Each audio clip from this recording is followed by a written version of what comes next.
दोस्तों, कहते हैं जब सूरज डूब जाता है तो इस कब्रिस्तान की हर कब्र से आवाजें आने लगती हैं। कोई हंसता है, कोई रोता है और कोई अपने साथ किसी को बुला ले जाता है।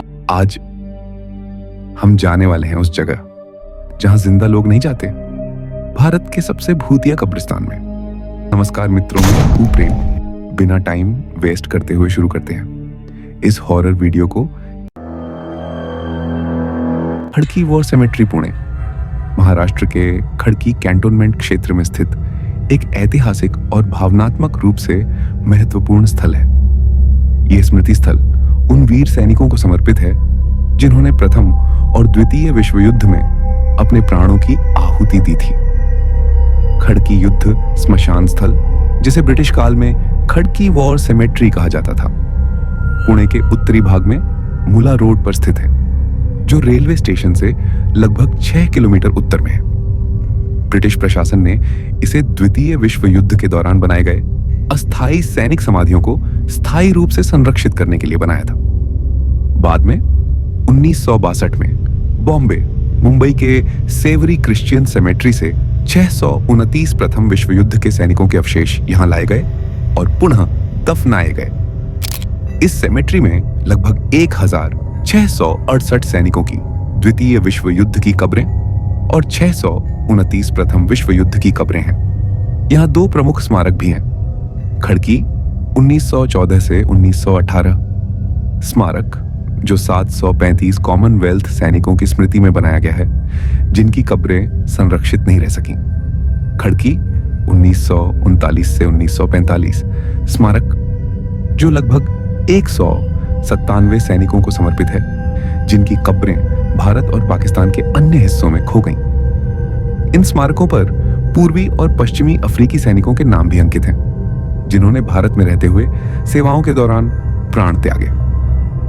सेमेट्री के सुदूर छोर पर क्रॉस ऑफ सैक्रिफाइस नामक पत्थर का विशाल क्रॉस स्थापित है, जो हर उस कॉमनवेल्थ वॉर सेमेट्री में होता है जिसमें 40 या उससे अधिक कब्रें होती हैं। यह स्थल हरियाली से घिरा हुआ है। व्यवस्थित फूलों के बाग, पत्थर की पगडंडियां और शांत वातावरण इसे अत्यंत श्रद्धा भावपूर्ण और शांतिपूर्ण बनाते हैं। इस स्मशान स्थल का रखरखाव Commonwealth war Graves commission CWGC द्वारा किया जाता है, जो अंतरराष्ट्रीय स्तर पर युद्ध स्मारकों की देखरेख करता है। 6 देशों Bharat, Britain, Canada, Australia, New Zealand और दक्षिण अफ्रीका के सहयोग से यह स्थल आज भी बारीकी से संजोया गया है। खड़की वॉर सेमेट्री न केवल एक ऐतिहासिक स्मारक है, बल्कि यह मानवता, बलिदान और शांति का प्रतीक भी है। यहाँ आने वाले आगंतुक सैनिकों की कब्रों पर अंकित नामों और संदेशों के माध्यम से इतिहास से सीधा जुड़ाव महसूस करते हैं। शांत परिसर में बैठने की व्यवस्था आगंतुकों को श्रद्धांजलि देने और विचार करने का अवसर देती है। संक्षेप में, खड़की वॉर सेमेट्री पुणे के इतिहास और विश्व युद्धों की बलिदान गाथाओं का जीवंत प्रतीक है। एक ऐसा स्थल जो आज भी शांति, स्मरण और कृतज्ञता की भावना को अपने भीतर समेटे हुए है। डच सेमेट्री, डच कब्रिस्तान, डच सेमेट्री भारत में डच ईस्ट इंडिया कंपनी के औपनिवेशिक काल का एक ऐतिहासिक स्थल है, जो डच व्यापारियों और अधिकारियों की यादों को सहेजे हुए है। भारत में प्रमुख डच कब्रिस्तान सूरत, गुजरात, चिंसुराह, पश्चिम बंगाल और कोच्चि, केरल में स्थित हैं। ये सभी स्थान 17वीं से 18वीं शताब्दी के बीच डच उपनिवेशों के केंद्र रहे थे। सूरत का डच कब्रिस्तान कतारगाम दरवाजा के पास गुलाम फालिया इलाके में स्थित है। यहाँ डच और आर्मेनियाई कब्रें एक साथ हैं। इनमें सबसे प्रसिद्ध स्मारक है बैरन एड्रियन वान रीड का भव्य मकबरा, जो डच कंपनी के निदेशक थे। इस स्मारक में दोहरी गुंबददार संरचना है, जिसके ऊपरी और निचले भाग में सुंदर स्तंभ बने हैं। इसमें कभी सजी हुई चित्रकारी, लकड़ी की नक्काशी और धार्मिक लेखन हुआ करता था। यह कब्रिस्तान यहां आखिरी दर्ज दफने 1887 में हुआ था। इस कब्रिस्तान में डच और ब्रिटिश परिवारों दोनों की कब्रें हैं, जो मिश्रित उपनिवेशी इतिहास को दर्शाती हैं। यह अपनी वास्तुशिल्प भव्यता और ऐतिहासिक शिलालेखों के लिए प्रसिद्ध है। फोर्ट कोच्चि के पास स्थित यह कब्रिस्तान सेंट फ्रांसिस चर्च के स्वामित्व में है। ये डच उपस्थिति का एक शांत साक्षी स्थल माना जाता है। 2020 से 21 में इसका जीर्णोद्धार नीदरलैंड दूतावास के सहयोग से किया गया था, ताकि पर्यटकों को डच स्मारकीय स्थापत्य की झलक मिल सके। यहाँ कई प्रमुख डच अधिकारियों की कब्रें हैं, जिनमें से कुछ संरक्षित हैं, जबकि कुछ समय के साथ क्षतिग्रस्त हो चुकी हैं। इन सभी डच कब्रिस्तानों में भारतीय, मुगल और यूरोपीय स्थापत्य कला का समन्वय देखने को मिलता है। गुंबद, मेहराबें, स्तंभ और पिरामिड जैसी संरचनाएं इन कब्रिस्तानों को विशिष्ट बनाती हैं। अधिकांश डच कब्रिस्तान अब राष्ट्रीय महत्व के स्मारक के रूप में संरक्षित हैं और भारतीय पुरातत्व सर्वेक्षण या राज्य पुरातत्व विभाग द्वारा संरक्षित किए जाते हैं।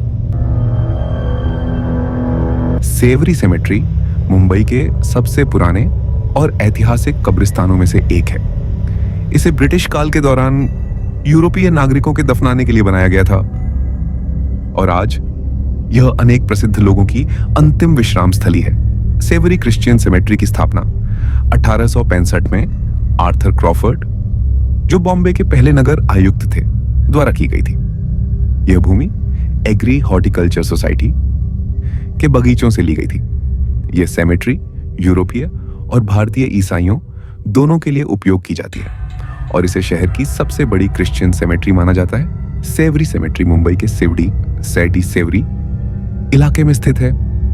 सखाराम लांजेकर मार्ग, सिवड़ी वेस्ट, शिवाजी नगर, मुंबई पर। सेमेट्री लगभग 40 एकड़ क्षेत्र में फैली हुई है और अपने शांत, हरियाली भरे वातावरण और व्यवस्थित बगीचों के लिए प्रसिद्ध है। सेवरी सेमेट्री की स्थिति आज भी काफी अच्छी है, बताई जाती है। इसमें एक मजबूत दीवार, ऐतिहासिक मेहराब द्वार, एच और एक चौकीदार तैनात है। सभी दफन रिकॉर्ड आज भी सुरक्षित हैं।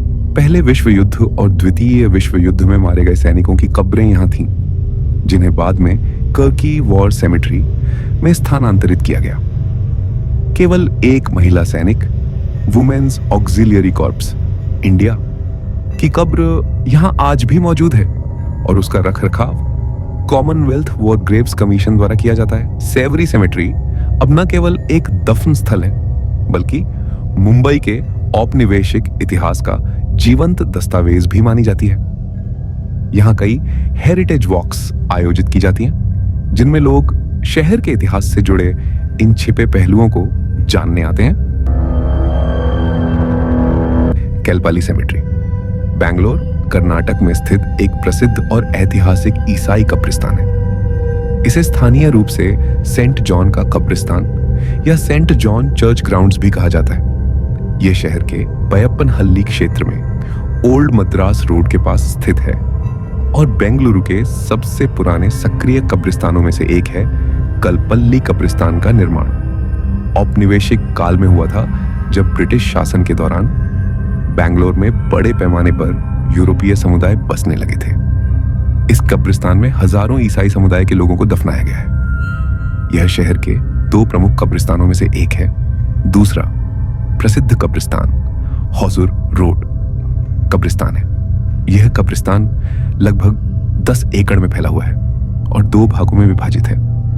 एक भाग कैथोलिकों के लिए और दूसरा प्रोटेस्टेंट समुदाय के लिए आरक्षित है। परिसर में पुराने पेड़, हरियाली और स्मारक पत्थर हैं, जो ब्रिटिश युग की स्थापत्य शैली को दर्शाते हैं। मुख्य द्वार पुराने गोथिक ढंग से निर्मित है और अंदर प्रवेश करते ही पंक्तियों में कब्रों के समूह दिखाई देते हैं, जिनमें कुछ पर 19वीं सदी की तारीखें लिखी हुई हैं। प्रबंधन इस कब्रिस्तान का रखरखाव Bengaluru civil area Catholic church authority BCCAA द्वारा किया जाता है। यह संस्था यहां कब्रों की देखभाल, बागवानी और रिकॉर्ड मेंटेन करने का कार्य संभालती है। कलपल्ली सेमेट्री न केवल धार्मिक स्थलों में से एक है, बल्कि यह एक ऐतिहासिक धरोहर भी मानी जाती है। शहर के कई प्रसिद्ध व्यक्तियों, पादरियों और मिशनरियों की कब्रें यहीं पर स्थित हैं। कई स्थानीय लोग इसे आध्यात्मिक शांति का स्थान मानते हैं और श्रद्धांजलि देने के लिए समय समय पर यहां आते हैं। यह कब्रिस्तान बेंगलुरु के पुराने ब्रिटिश बस्ती क्षेत्रों में से एक कैंटनमेंट के पास बना था। कुछ लोगों का दावा है कि यहाँ रात के समय अति प्राकृतिक घटनाएं होती हैं, जिसके कारण यह जगह स्थानीय कथाओं और भूतिया कहानियों में भी उल्लेखित होती है। यहाँ का वातावरण दिन के समय शांत और अत्यंत सुव्यवस्थित रहता है। गोरा कब्रिस्तान भारत में ब्रिटिश औपनिवेशिक काल के इतिहास की एक महत्वपूर्ण यादगार जगह है। देश में कई स्थानों पर गोरा कब्रिस्तान पाए जाते हैं, जिनमें प्रमुख रूप से कानपुर, प्रयागराज, इलाहाबाद और बरेली के कब्रिस्तान शामिल हैं। ये सभी स्थान ब्रिटिश काल के अधिकारियों और सैनिकों की याद में बने थे, जिनका भारत के इतिहास से गहरा संबंध है। कानपुर का गोरा कब्रिस्तान 17वीं शताब्दी में गंगा नदी के किनारे बनाया गया था, जो आज वीआईपी रोड पर स्थित है। यह कब्रिस्तान अंग्रेजों और उनके परिवारों के लिए बनाया गया था। बताया जाता है कि उस समय अंग्रेजी बच्चों की बड़ी संख्या स्थानीय मौसम के कारण जीवित नहीं रह पाती थी, इसलिए यहाँ की करीब 50% कब्रें नवजात बच्चों की हैं। इस कब्रिस्तान में लगभग 1000 कब्रें हैं। 1765 में अवध के नवाब और अंग्रेजों के बीच समझौते के बाद यह क्षेत्र ब्रिटिश छावनी के रूप में विकसित हुआ और यहीं उनके मृतकों को दफनाया जाने लगा। प्रयागराज के कीडगंज क्षेत्र में स्थित यह गोरा कब्रिस्तान भारत के प्रथम स्वतंत्रता संग्राम 1857 का साक्षी है। विद्रोह के दौरान भारतीय क्रांतिकारियों ने सैकड़ों अंग्रेज अधिकारियों और सिपाहियों को मार दिया था, जिनमें से लगभग 600 ब्रिटिश सैनिकों को इसी कब्रिस्तान में दफनाया गया। यहाँ कुल लगभग 600 कब्रें हैं, जिनमें कई पर मृत व्यक्तियों के नाम और विवरण अंकित हैं। कहा जाता है कि कब्र संख्या 91 में 84 सैनिकों के शव एक साथ दफनाए गए थे। यह कब्रिस्तान अब भारतीय पुरातत्व सर्वेक्षण विभाग की देखरेख में संरक्षित है।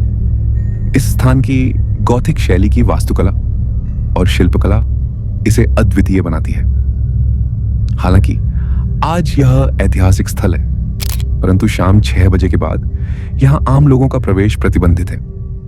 स्थानीय कथाओं के अनुसार 2015 की एक रहस्यमयी घटना के बाद इस जगह के बारे में भूतिया कहानियां भी प्रचलित हुई, जिनमें नकाबपोश औरत की चर्चा होती है। बरेली में भी एक पुराना गोरों का कब्रिस्तान मौजूद है, जो लगभग 1889 में स्थापित हुआ था। यह कब्रिस्तान अंग्रेजी सैनिकों और अधिकारियों की याद में बनाया गया था, जिनकी मृत्यु स्थानीय युद्धों और ब्रिटिश शासनकाल के दौरान हुई थी। इस स्थान पर कई पुरानी कब्रें आज भी मौजूद हैं और यह शहर की औपनिवेशिक विरासत का प्रतीक माना जाता है। आपको यह वीडियो कैसा लगा? कमेंट में हमें जरूर बताएं और लाइक करो, सब्सक्राइब करो और बेल आइकन दबाना मत भूलो, ताकि आपका रहस्यमय सफर कभी मिस ना हो।